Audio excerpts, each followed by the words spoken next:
Right, let's get some more reaction to the huge news coming out of Everton this afternoon. Dominic Calvert-Lewin has announced he'll be leaving after 9 years at the club.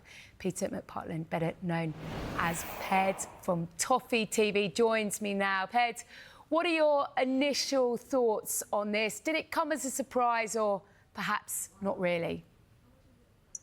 No, not really a surprise. I think most Evertonians have been ready for this news for a while. I think the fact that he didn't sign a contract last summer and was very close to leaving, obviously talk of him going to Newcastle United last summer, have meant that most Evertonians have been ready for this. So it was just a case of when he was going to announce it. A lot of us thought he was going to announce it straight after the season ended, but obviously he's waited just before his contract has ended.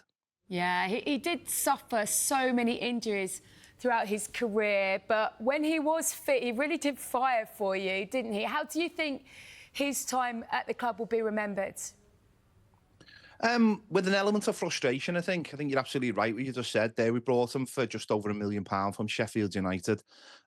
It's slow start to his career. I think he started one of his first Premier League games as a right wing back, which obviously a lot of Evertonians still laugh about. But once I think Duncan Ferguson became the caretaker manager and then Carlo took over, I think he scored 10 goals at the end of that season to help Everton up the table away from the danger zone. And that led into obviously the season behind closed doors. And in that season, he had Richarlison partnering him and he had James Rodriguez providing a lot of assists for him as well. And in that season, he was obviously prolific. I think he got 21 goals that season. And that obviously, we obviously felt that was the player we were going to have. That propelled him into the England reckoning as well. He played in the Euros. But sadly, the next season, he picked up an injury 3 games in. He started the season 3-3. And from that moment, really, he's never found that level of consistency, either in the injuries and the goal-scoring department. And it's obviously held him back massively. We've been showing the goal because it really is the goal, isn't it? He scored against Palace. That was, 3 years ago, and that secured the club's Premier League survival. I imagine you can still picture that one every night when you go to sleep. But are there any other moments that spring to mind, those special moments that you shared with him as Everton fans?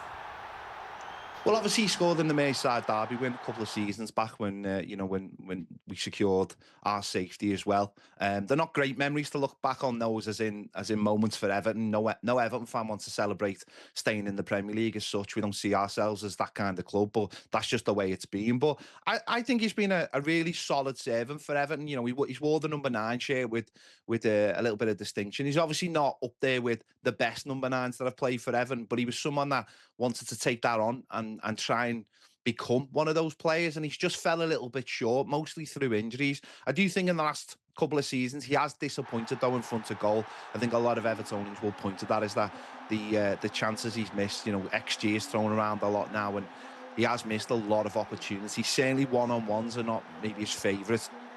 But in the air, I don't think there's many players better. Back to goal, he is certainly very much an old-fashioned centre-forward. I just think, sadly now, that's kind of centre-forward is dying out a little bit. But when Dom was at his best and you're seeing him snarling and getting angry and having a real tussle with the centre-back, it was brilliant to watch, because it did take you back to a lot of those old-fashioned centre-forwards. It's just that those days didn't come round enough. And if anything, Dom as a player is a little bit too soft. He didn't get angry enough.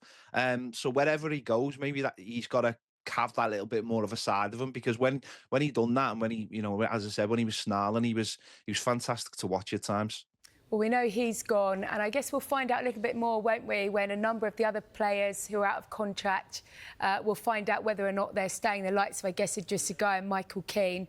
It has been a really big summer of turnover, hasn't it? I mean, Seamus Coleman is signing on for an extra year. Jared Branthwaite, we hear talks are advancing well. How are you feeling about what Everton might look like next season? Completely different, I think. I mean, as you mentioned there has been players out so far, not too many in. Only Carlos Alcaraz has been retained, as obviously he was in on loan. And we're all just waiting for the 1st of July. Now, I think most fans understand that with the PSR situation, and Everton want to be clear of that.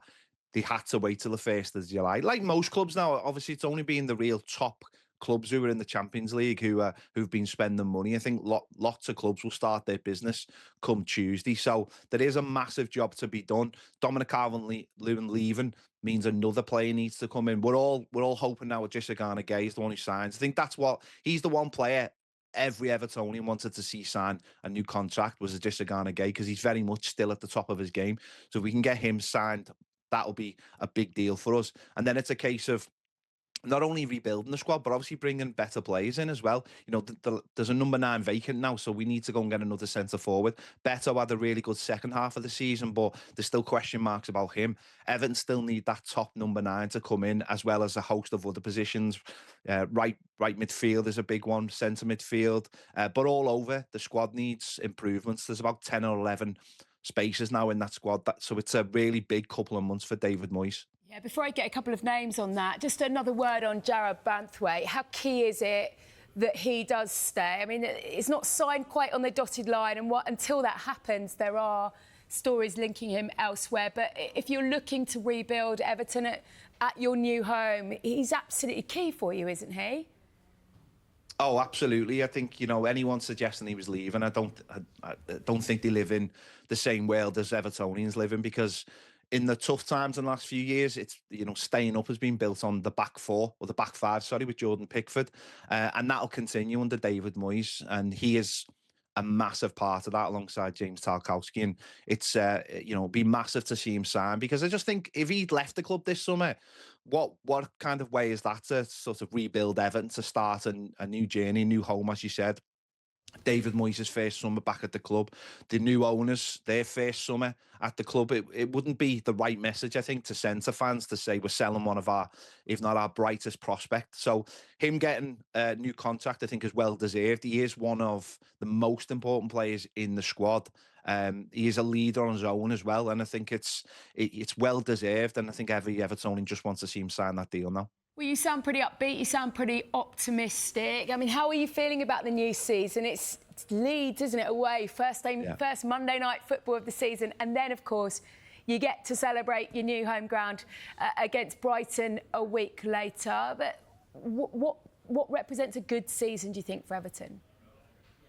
Well, I am feeling optimistic, and I think every Evertonian should be feeling optimistic after the last few years and what we've had to, you know, put up with in the last few years. So having a new stadium and some money to spend, new owners and David Moyes, I think we're all really optimistic. Listen, we just have to improve. We're hoping, you know, we want to get into the top half of the table, you know, and the way Europe was last season, who knows how far that'll drop down this season with the way it panned out last season, as I said. So you were just trying to grab onto the coattails, I think, of those teams who were fighting for Europe and not let go. And I think that's what David Moyes was hinting at the second half of the season, is the standards and the quality at Everton have to go up, because that's what, as a football club, we've been used to in the past. And I think the last few years are out the norm for us. And a lot of people have pigeonholed us as a relegation team, but that's not Everton Football Club. It's certainly not the football club David Moyes left behind. So we've got to try and get back to that as fast as possible. But what we've seen in the last few years from the likes of Nottingham Forest, Aston Villa and Newcastle is that it is possible, but you've got to spend the money and you've got to spend it well. So that's what David Moyes, I'm sure, will be aiming to do in the next couple of months. Brilliant. Well, let's hope you're still optimistic come Christmas time and even next year. Thank you very much for joining us this afternoon. Thank you.